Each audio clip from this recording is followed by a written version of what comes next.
They say love is blind, but money? Money has 20/20 vision and a sharp tongue. And in the case of Emily Sanders and Desmond Carter, it had a whole lot to say. Emily, a bright, warm-hearted black woman with dreams bigger than her modest upbringing in Atlanta, never imagined she'd fall for someone like Desmond. Desmond came from old money, the kind of wealth whispered about at Ivy League dinners. White, privileged, and arrogant, he was the heir to the Carter real estate empire, known for skyscrapers and soulless luxury condos. Emily met him while interning at Carter Development's marketing department. She had brains, beauty, and a work ethic that put his entitled laziness to shame. Desmond was intrigued at first. Emily challenged him, refused to be impressed by his private jets or designer watches, and that made her exciting. A new kind of thrill in his otherwise predictable life of rich girls and hollow flings. Within 3 months, he'd swept her into his world. Business-class vacations, art auctions, champagne brunches. But beneath the glitter was something rotting. Emily started noticing the jabs. "You're surprisingly articulate for someone from the South Side." Or, "Are you sure red's your color? It's a bit loud." She laughed it off at first. Thought maybe she was being too sensitive. But soon the comments got sharper, colder. One night, at a dinner with his business friends, Desmond said, "Emily has this exotic charm. Kind of like a Nubian queen, right?" The table chuckled awkwardly. Emily's smile cracked. That wasn't love. That wasn't respect. That was being reduced to a novelty. Afterward, when she told Desmond she didn't appreciate being spoken about like that, he scoffed. "Relax. I was complimenting you. You people are so sensitive." You people. 2 words that hit harder than a slap. She wanted to leave right then. But Desmond was already apologizing in the way only a manipulative rich man could. Flowers, jewelry, and a promise to change. So she stayed. And 3 weeks later he proposed. In public. Surrounded by flashing cameras. How could she say no? But as the wedding planning began, Emily couldn't ignore the storm building behind her smiles. His mother, Victoria Carter, made no secret of her distaste. "It's a bold choice," she told Desmond, sipping tea in their penthouse. "She doesn't quite blend with our aesthetic." His father, Charles, was more blunt. "You're really marrying a girl from that side of town?" But Desmond stood by Emily, at least to their faces. Behind closed doors, though, he became more dismissive, more patronizing. He refused to go to her church, called her natural hair distracting, and mocked her cooking as too spicy. Yet, through it all, Emily tried to be understanding. She believed in love. Believed people could grow. Until the day she invited him to dinner to meet her father. "He's coming into town," she said. "Finally. I want him to meet you before the wedding." Desmond didn't even look up from his phone. "Fine. But don't make it a big thing. I have a charity gala the next night." Emily smiled nervously. "I told him we'd cook together, you and me. He loves down-home meals. Collard greens, cornbread, oxtails." Desmond groaned. "Ugh. Can we not? Do we have to eat soul food?" Her face fell. "It's tradition. It's family. It's cholesterol," he muttered. "Tell him we'll order in." She didn't argue. But she did call her father, nearly in tears. "Daddy, maybe we should reschedule?" But her father, Franklin Jones, said, "No, baby girl. I'm coming. I need to meet this man. It's time." Franklin Jones wasn't just any man. He was a former U.S. Army colonel turned international business consultant, known for rebuilding war-torn communities and speaking at UN conferences. He had more discipline in one finger than most had in a lifetime, and a quiet, commanding power that didn't need volume. Emily never talked much about him. Not because she was ashamed, but because he lived a life of principle and humility, and she never wanted people like Desmond to treat him like a pawn in their shallow world. The day of the dinner came. Emily cooked most of it herself, wearing the apron her grandmother gave her. Desmond walked in, sniffed, and said, "Smells like a Cracker Barrel." She ignored him. The doorbell rang. Franklin Jones entered in a sharp gray suit, broad shoulders and proud bearing, his deep brown eyes scanning Desmond instantly. "Sir," Desmond said, putting on his best fake charm. "Welcome to our home." Franklin didn't shake his hand right away. "Nice view," he said, glancing out the window. "But views don't mean much if the foundation's rotten." Desmond blinked. Sure." At dinner, the conversation was tense. Franklin asked Desmond about his ambitions, his views on legacy, culture, community. Desmond deflected with stock answers, bragging about profit margins and exclusive resorts. And what does Emily think about those? Franklin asked, piercing. Desmond smirked. She knows her place. She supports me. The air went cold. Emily gasped. What? Relax, babe, Desmond said. He knows what I mean. But Franklin didn't laugh.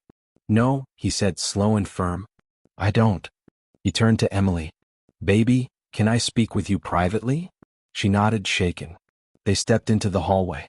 Emily, he said softly, you're grown? I won't tell you what to do. But this man doesn't respect you. I saw it within minutes. If you go through with this, your soul will shrink with every year. Her eyes welled up. I thought, maybe he'd change. Franklin shook his head. They never do. Not until they're forced to see who you really are. That night, after her father left, Desmond sneered. Well, that was fun. Your dad thinks he's some kind of alpha male. But he's just a dusty military guy with a superiority complex. That was the final straw. Emily stepped back. Don't ever speak about my father like that again. Why? Desmond asked, laughing. What's he gonna do? March in here with a PowerPoint? But Emily didn't laugh. She picked up her phone. You'll find out. Don't forget to like, comment, and subscribe for more powerful stories that uplift Black voices and expose hidden truths. Desmond Carter wasn't used to being challenged.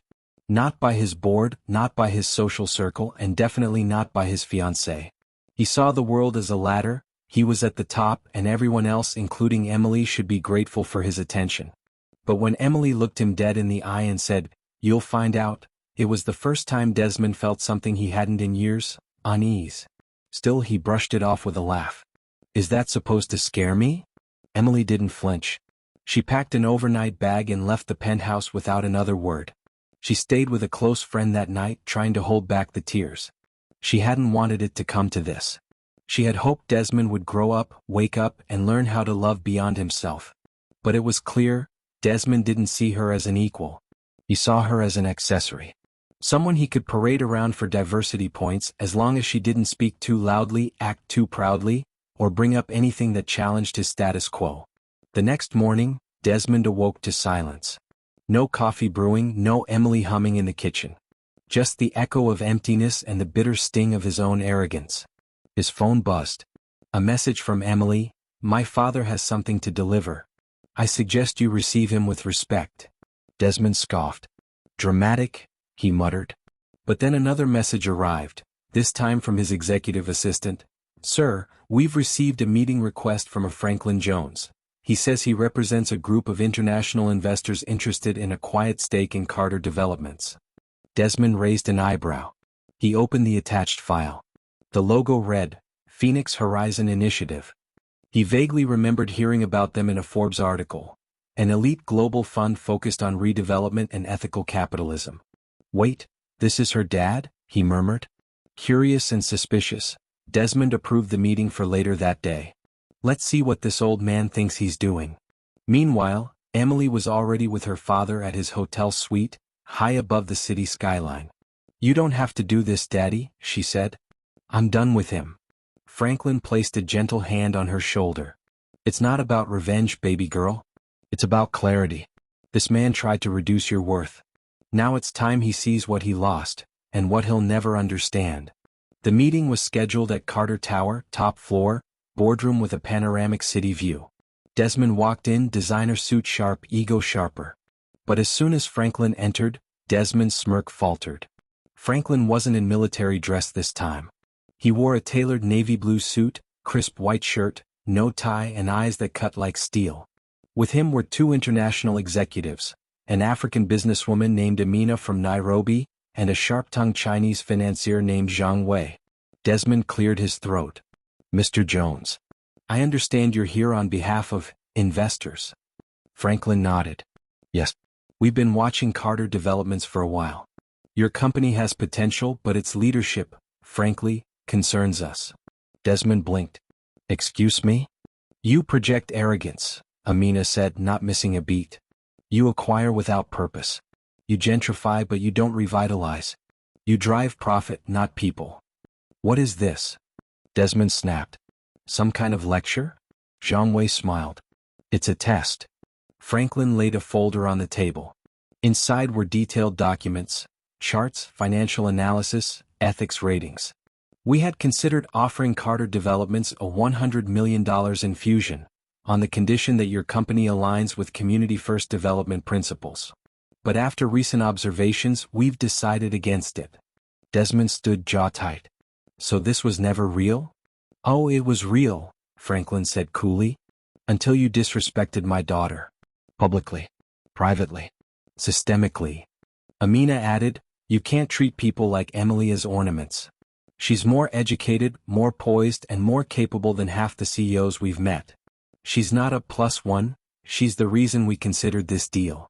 Desmond was red with embarrassment, rage barely restrained. Is this about personal feelings or business? Both, Franklin said. Because good business is personal. And you failed both tests. Desmond leaned forward. You think you can embarrass me? Humiliate me in my own office? Franklin didn't blink. No need to embarrass you. You've done that all by yourself. With that, the trio stood and left the boardroom. Desmond stood alone, fists clenched, heart racing. A call came in, it was his father. What the hell happened?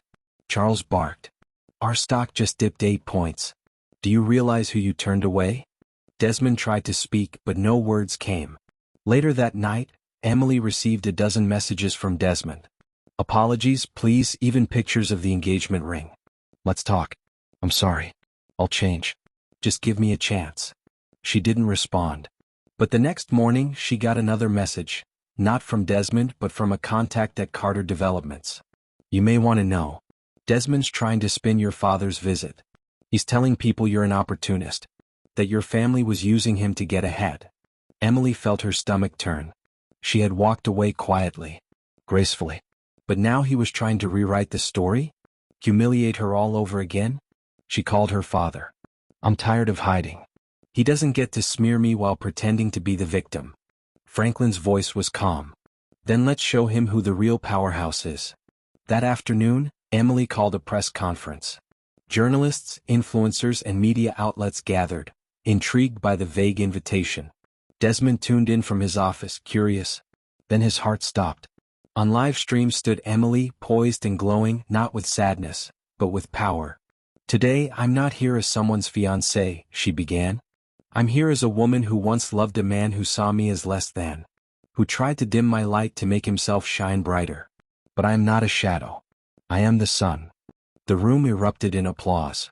Emily revealed her new initiative, Daughter to Dynasty, a startup incubator focused on empowering women of color to become founders, executives, and leaders in tech, real estate, and finance. The logo? A phoenix rising. Desmond watched in disbelief as Franklin Jones stepped beside his daughter and publicly pledged $10 million in funding. My daughter deserves the world, he said. So she's building her own. The next morning, headlines exploded. Fiancée of real estate heir launches empire after breakup. Black woman turns heartbreak into multi-million-dollar venture. Carter Developments loses out on historic deal after racial missteps. But it wasn't over yet. Emily got one more message. A tip from someone inside Carter Developments. Desmond's planning to retaliate. He's leaking private photos. Trying to ruin your name. Said if he can't have you, no one will. Emily's hands trembled, but her eyes narrowed with resolve. He wants war, she whispered.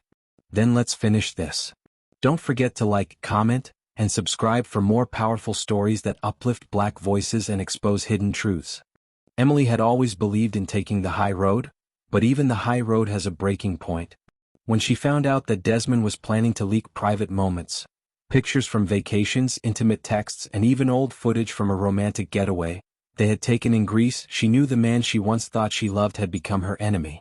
Not just a misguided soul, but a vindictive force willing to torch her future just because he couldn't control her anymore. Franklin warned her. When insecure men lose power, they panic. And when privileged men feel threatened, they break rules. But you don't fight fire with fire, you fight it with strategy. Emily nodded. But inside she was burning. This was beyond disrespect, it was war. And she wasn't alone. As news spread of her initiative Daughter to Dynasty, women across the country flooded her inbox with messages of support. Women who had been overlooked, underestimated, or belittled by men like Desmond. But just as her power was rising, Desmond's grip on his world was slipping. His father, Charles Carter, was livid. "You let personal emotions ruin the biggest deal of our decade," he shouted over the phone. "You embarrassed this family, and now your ex is being celebrated on Bloomberg while we're trending for failure." Desmond lashed out. "You never respected me anyway. You think she's so brilliant? Please. She was using me." But even his own father didn't believe it. "No, son, you were using her. And now you're reaping what you sowed." Meanwhile, Emily began assembling her legal team. She didn't just want to stop Desmond's threats, she wanted to expose the full truth. Her attorney, a powerhouse named Kendra Miles, had handled tech privacy lawsuits and wasn't intimidated by the Carter name. "We'll file a cease and desist immediately. And if he dares to leak anything, we'll bury him in federal court."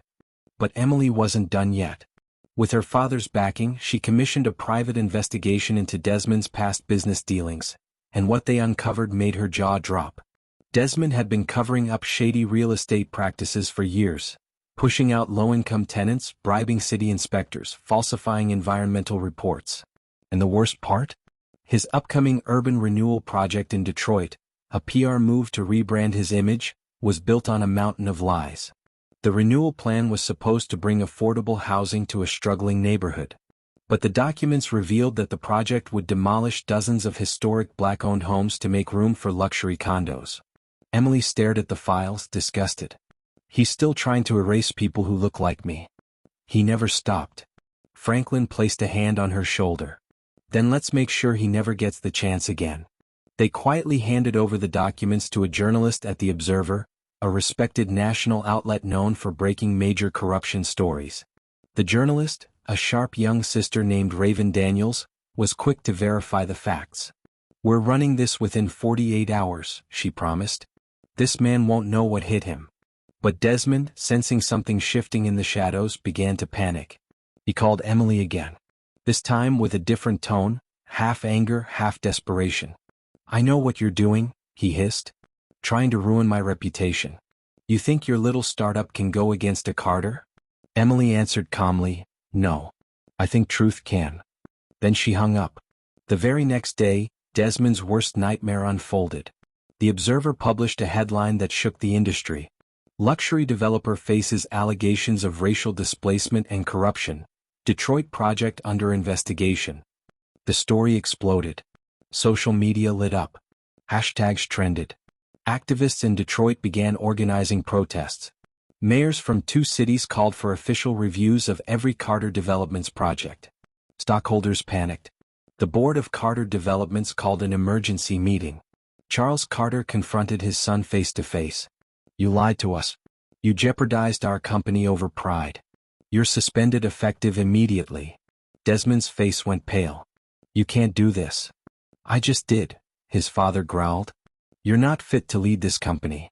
And just like that, Desmond Carter, golden boy of the Carter Empire, was cut off, stripped of power, locked out of the company's systems.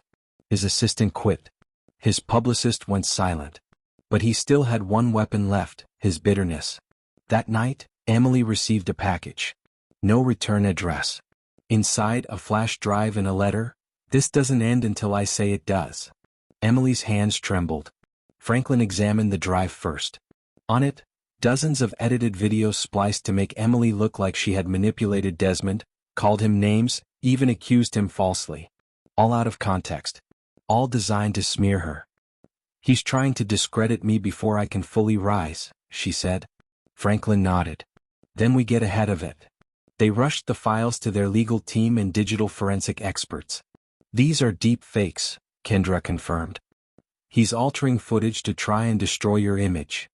Emily's voice hardened. "Then it's time to end this once and for all." The next morning, she went live across all her social media platforms. Millions of people tuned in. "There are people," she said, voice steady, "who will do anything to silence a black woman when she refuses to be small. They'll twist your truth, distort your past, weaponize your love against you. But I won't let lies define me." She played side-by-side comparisons of Desmond's altered footage versus the originals. She presented expert testimony. She told the full story, How love turned to mockery, how respect turned to control. The internet rallied to her side. Women and men of every background spoke up. Celebrities retweeted. Lawmakers issued statements. By the end of the day, Emily had gone from ex-fiancé to national figure. But Desmond wasn't done.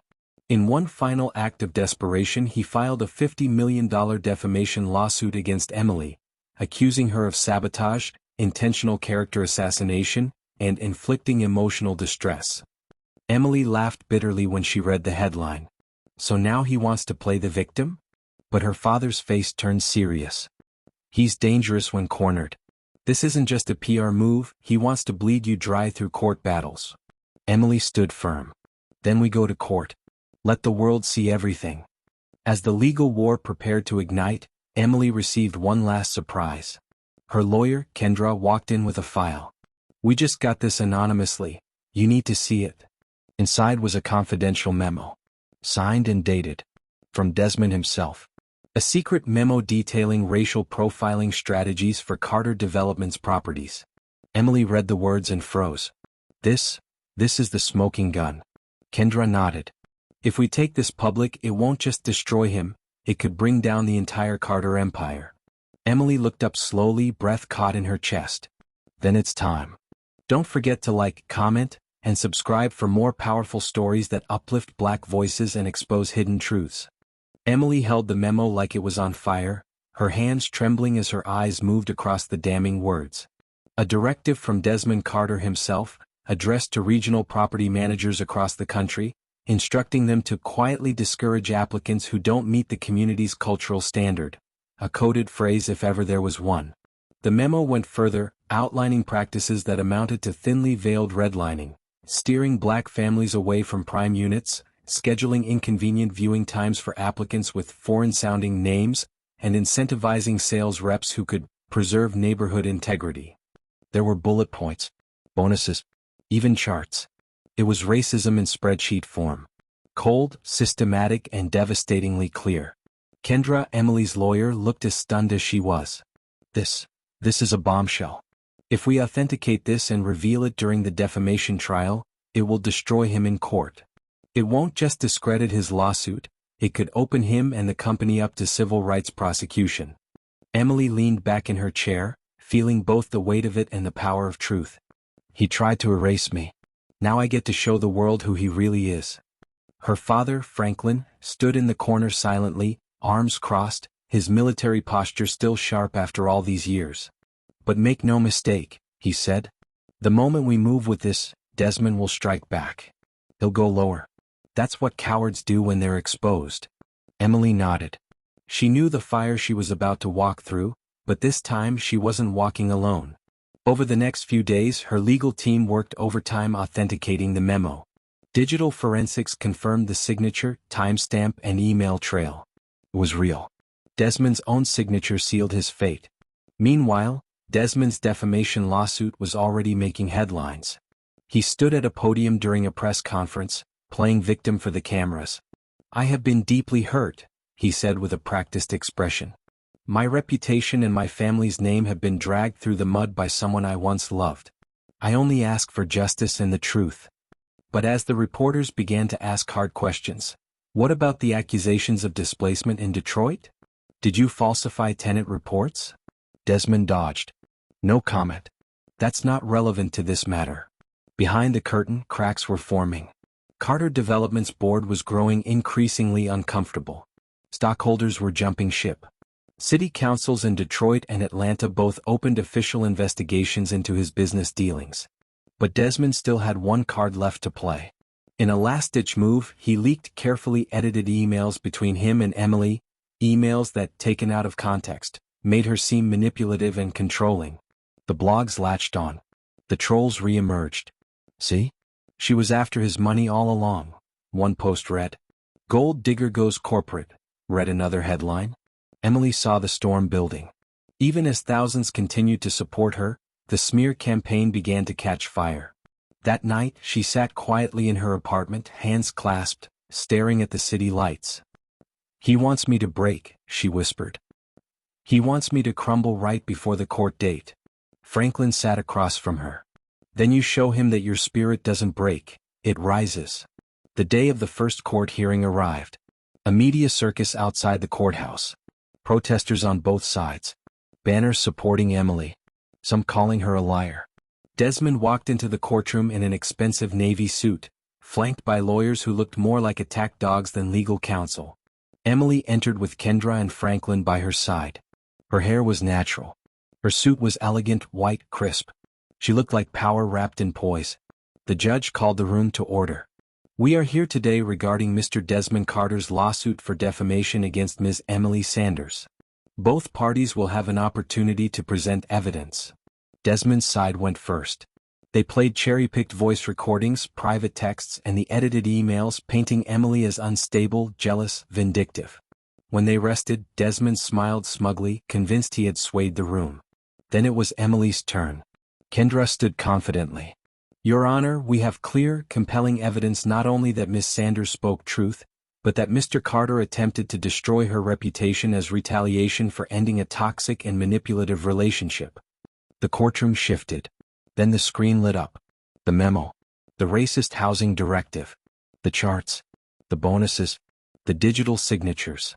Gasps echoed across the gallery. The judge's eyes narrowed.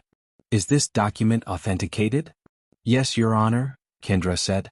And we have sworn testimony from 3 former employees ready to testify that these policies were enacted under direct orders from Mr. Carter. Desmond leapt to his feet. Objection. That memo was stolen. Sit down, Mr. Carter, the judge said sharply. You'll speak when addressed. But Desmond couldn't contain his unraveling ego. She's lying. She's always lied. Mr. Carter, the judge warned again. But Desmond kept going. This is a conspiracy. She's just bitter because she couldn't handle being second best. The courtroom fell into stunned silence. Emily didn't flinch. She simply turned to the judge. Your Honor, this is exactly who he is. Outside the courtroom, reporters were already broadcasting live. Carter's meltdown exposes more than ego, it exposes intent. The judge scheduled the next hearing and dismissed the court for the day, warning Desmond's team that sanctions were on the table. That night the scandal went viral. Late-night hosts mocked Desmond's outburst. Legal analysts dissected the memo. Civil rights groups demanded accountability. Even his own father released a statement. The Carter family does not condone or endorse the discriminatory practices exposed in today's hearing. We are committed to corporate reform and community healing. Translation? Desmond was being officially disowned by the company. But Emily still wasn't at peace. As she sat in her apartment reviewing the case with Kendra and Franklin, another unexpected development hit her inbox. A confidential message. No name. Just a burner address. Inside. A video. One that made Emily's jaw drop. Desmond. At a private dinner. Speaking to a small group of men. Emily thinks she's smart, but all it takes is a little media spin and a legal threat to make these types back off. She'll fold. They always do. One of the men asked, and if she doesn't? Desmond grinned. Then we'll ruin her. One way or another. Emily stared at the screen, pulse racing. He said this, on video? Kendra replayed it again. This is criminal intimidation. This is enough to open a federal case. Franklin leaned forward. He wanted a war. Now he's about to get one. Don't forget to like, comment, and subscribe for more powerful stories that uplift Black voices and expose hidden truths. The room was dead silent as the video played again. Desmond's smug voice echoing through the speakers. Emily thinks she's smart, but all it takes is a little media spin and a legal threat to make these types back off. She'll fold. They always do. And then the kicker. Then we'll ruin her. One way or another. Emily's hands shook, but not from fear. From fury. From validation. From the cold, undeniable proof that Desmond Carter hadn't just mocked her love.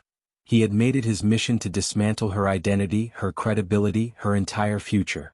Franklin stood still beside her, jaw locked, eyes stormy with the kind of anger that only fathers know, the kind that comes when a man sees someone try to destroy his daughter. Kendra, ever the calm legal warrior, immediately forwarded the video to the district attorney's office and filed an emergency motion with the court. This isn't just a civil case now, she said. This is witness intimidation. This is premeditated malicious harassment. And he's finally hung himself with his own arrogance. By morning, the media had exploded again. The phrase, "they always do," trended on every platform, used ironically by thousands of women and allies calling out abuse, manipulation, and power plays. Headlines flooded timelines. Carter caught in secret recording, vows to ruin ex-fiancé. Emily Sanders vindicated, more evidence surfaces against Desmond Carter. From mockery to meltdown, the fall of a real estate heir. At the courthouse the next day the air was electric. Protesters held signs reading, "We are Emily, and not yours to ruin." Young black women stood in the crowd, inspired by a woman who chose truth over silence. Desmond arrived under tight security, visibly rattled, surrounded by a shrinking entourage. His eyes scanned the courtroom searching for allies and found none. Even his lawyers seemed to distance themselves, whispering with unease. Franklin nodded at Emily from the gallery. "Finish strong, baby girl." The judge entered, stern and focused. "Miss Sanders, your legal team has submitted new evidence. I've reviewed it personally." Kendra stood. "Your Honor, we believe the video in question proves our client has been the target of a sustained, vindictive smear campaign motivated by personal vengeance, racial prejudice, and power abuse. We request the immediate dismissal of Mr. Carter's defamation claim and recommend the court refer this matter for criminal investigation." The judge turned to Desmond's legal team. "Do you have any response?" His lead attorney looked pale. "Your Honor, we were not made aware of this video prior to." "That's not a denial," the judge said. "It's a deflection. Mr. Carter, do you wish to address the court?" Desmond stood slowly, visibly sweating. "Your Honor, that video was taken out of context. I was venting to friends. It was sarcasm." The judge raised a hand. "Enough. I've heard enough." He slammed the gavel down once. "The defamation suit is hereby dismissed with prejudice. Furthermore, I am referring Mr. Carter to the district attorney for possible charges including obstruction of justice and intimidation of a legal witness." Gasps filled the room. Desmond's face went pale, his last shred of smugness gone. But it wasn't over yet. As cameras rolled outside the courthouse, Emily stepped up to a podium, surrounded by supporters. She took a deep breath and spoke, not with anger but with clarity. "For too long women, especially black women, have been told to keep quiet, to protect reputations, to not make waves, to accept disrespect and smile through it. I loved Desmond once. But love without respect is not love, it's control. And when you try to destroy someone for walking away from that control, you reveal exactly who you are. So today I'm not celebrating his downfall. I'm celebrating every woman who chooses herself." The crowd erupted in cheers, some people in tears. But Emily wasn't done writing her legacy. Days later, she appeared on a national morning show. Her story had become a movement. Her initiative, Daughter to Dynasty, secured over $50 million in funding from major organizations inspired by her courage. And most remarkably, her father, Franklin Jones, announced a new leadership training academy in partnership with HBCUs nationwide, designed to build young black leaders with integrity, vision, and unshakable self-worth. As for Desmond Carter, he was forced to step down from every board, face pending charges, and retreat into a shadow he created for himself. His name, once a symbol of wealth, had become a case study in how power without character always collapses. One evening, months later, Emily sat on her balcony, the skyline glowing, her phone full of congratulations, partnerships, and love. But the greatest moment came when a group of young girls visited her office on a school field trip. One asked, "Miss Emily, how did you stay strong when they tried to break you?" Emily smiled. "Because I finally realized something. I was never trying to prove my worth to him. I was remembering it for myself." The room applauded. Not because she won a fight, but because she taught them all how to fight with dignity, vision, and truth. When someone mocks your identity, disrespects your love, or tries to define your worth through their privilege, don't shrink to fit their shadow. Rise into your light. Because real power isn't in titles, money, or name, it's in knowing who you are and never letting anyone take that from you. Emily didn't just walk away. She stood up, spoke out, and reminded the world that black women don't need saving, they need space to shine. The end. Don't forget to like, comment, and subscribe for more powerful stories that uplift black voices and expose hidden truths.